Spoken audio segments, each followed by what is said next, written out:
Hello everyone, and welcome to my Duel Today official news channel. I hope everyone is having a wonderful day.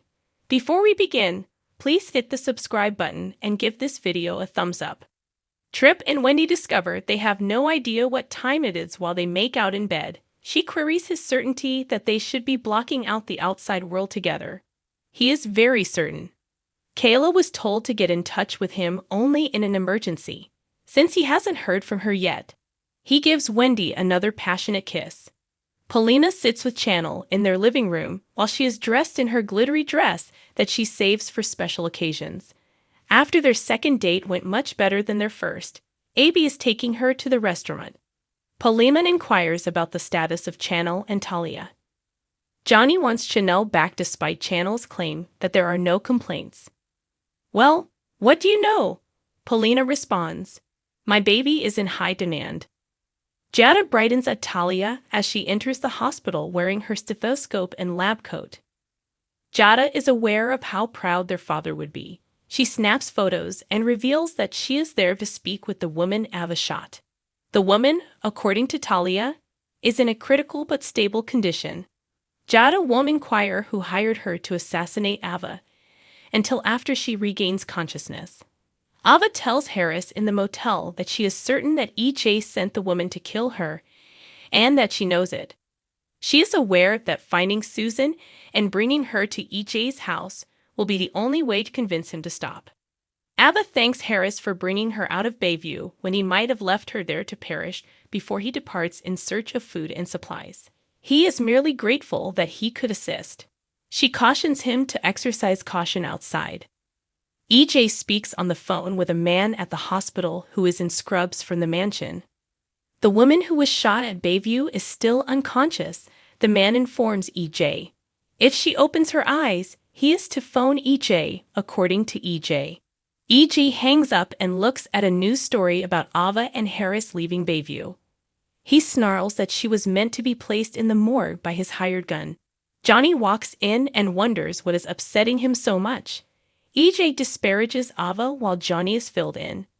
A more considerate Johnny hopes that Ava is located by the authorities before she or anybody else is injured. Rafe visits Wendy and Tripp's Salem Inn room after they change into robes. Tripp believes that it is clear that EJ was the one who attempted to have Ava killed after hearing about Ava. Rafe guarantees that they will locate any proof supporting such claim. The sisters resume gushing about Talia being a doctor as Jada delivers Talia coffee from outside the hospital. Then, as she talks about Channel, Talia glows. She believes they still have a chance to do something exceptional. Jada believes that she's not prepared to date following Colin. Talia feels as though she has her life in order and is really attracted to Channel. She is so fortunate that she desires to join her. Polina queries Chanel about Johnny at her house. Channel is unaware since she believed they had ended. Despite everything Talia done to them, Polina assures her daughter that she still accepts her. Nonetheless, she has always had a warm spot for Johnny. It is, however, her choice. Channel feels torn, but she understands that leaving them both hanging is unfair. She is forced to choose.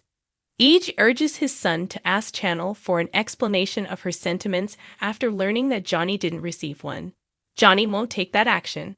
He made himself available. Channel is aware of his location in case she decides to try again with him. Demaris shouldn't let other people decide their fate, EJ declares. They never take a chance on anything. Channel calls Johnny and invites him over. He is entitled to an in-person reaction. EJ advises Johnny to create his own luck rather than wishing him luck. Johnny enters the apartment as Polina departs for her date. Before he made his major disclosure, Channel informs Johnny that she truly liked Talia and wanted to see how things were developing. "And now?" asks Johnny. At the motel, Ava is pacing nervously as Susan enters the room. Ava is aware that she is not hallucinating any longer. And since Susan is still alive, she cannot be a ghost. Ava urges Susan to reveal her location after deducing that she is utilizing her psychic abilities so that she may get EJ off her back. Susan questions why she would assist her after driving her off a cliff. Ava said she wasn't feeling well at the moment, but they can now support one another. She's not where Ava thinks, according to Susan. Susan vanishes when Harris leaves. Harris is informed by Ava that Susan imagined herself in her head. Harris questions why she didn't get in touch with her relatives. Ava makes no attempt to comprehend Susan, but she insisted that she was stuck in the large city. According to Harris, it is a slang term for London. She might have been giving her a hint. Harris has connections to help him get them there. Since the police could come breaking down the door at any moment, Ava is on board. Talia calls Channel and says she has something special for her while holding flowers. Johnny begins to leave the apartment, assuming Channel would pick Talia. He catches Channel's hand. She reveals that before Johnny made his shocking disclosure, she had intended to see how things developed with Talia.